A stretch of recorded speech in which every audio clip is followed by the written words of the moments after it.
Welcome. If you want to get an iPhone keyboard on your Samsung Galaxy A20e, then first you have to open the Play Store, tap on the search pool and type green Apple keyboard.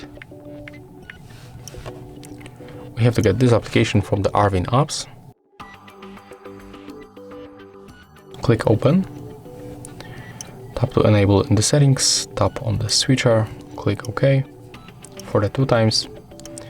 Then just go back and tap to switch input methods. You have to switch to the English United States keyboard and tap finish.